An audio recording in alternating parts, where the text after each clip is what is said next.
ঠিক সেই সময় তার বাবা এসে গেছে। আরে দাদা, আমার মেয়ে কি করেছে? তোমার মেয়েকে মারছো। মেয়ের কাছে কে ভালো, বাবা না মা? মেয়ের কাছে সব থেকে প্রিয় তার বাবা, সব থেকে প্রিয়। মা বড্ড খারাপ হবে না? সারাদিন মেয়ে ফেসবুক নিয়ে খাটবে, খেতে শুতে বসতে মোবাইল হাতে করে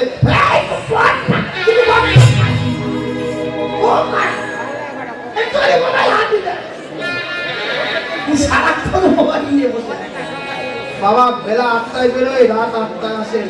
ঠিক বাবা আসার আগে 7টার সময় মোবাইলে একদম টেবিলের উপর। মেয়ে কি ভদ্র। বাবা আছে কই মা?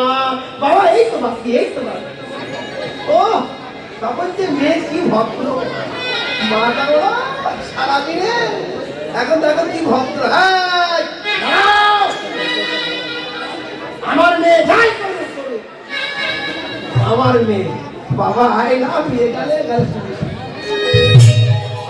কত ভাব। এই যে আস্তে আস্তে ও মারা, আপনারা সবাই শুনুন। এক সময় নয়, কৃষ্ণের 16,108 জনের মধ্যে 8 নম্বর স্ত্রীর নাম হচ্ছে সত্যভামা। কতগুলো স্ত্রী বললাম? কৃষ্ণের 16,108 জন, তার মধ্যে 8 জন শ্রেষ্ঠ।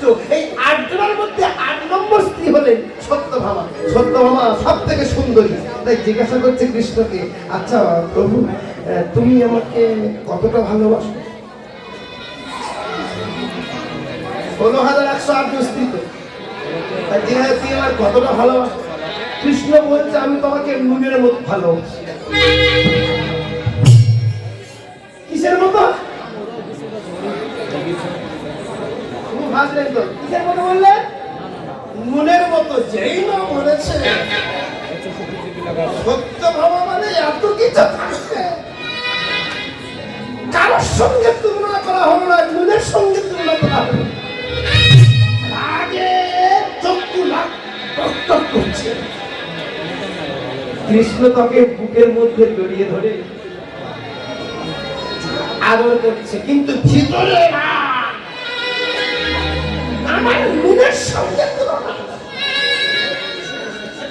কৃষ্ণ চলে যাওয়ার পর দুপুরবেলা সেবায় বসছে 56 প্রকার রান্না। হ্যাঁ, সেই ভোগ নিমন বসেছিল মা সত্যভামা। এবার সত্যভামা যে খাবারটা খায় সে খাবারে নুন নাই। যে খাবার খায়,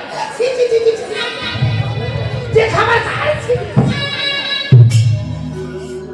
পাশে কৃষ্ণ দাঁড়িয়ে বলছে, কি সত্যভামা খাও? প্রভু, এ কোনো খাবার গ্রহণযোগ্য নয়। বলে কেন? কোনটা লবণ দেওয়া হয়নি।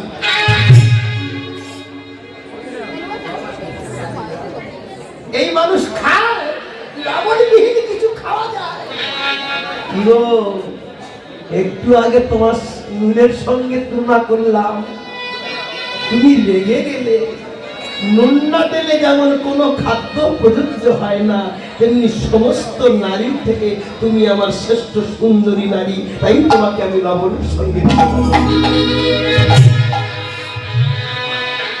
ভক্তমণ্ডলী, আপনারাও আমার কাছে ঠিক তেমনি মহাপ্রসাদ, যে প্রসাদের মধ্যে আপনাদের না পেলে আমার কীর্তন করা সার্থকতা হবে না, সেটা হলো আপনারা সেই মহাপ্রসাদ আপনাদের চরণে করা।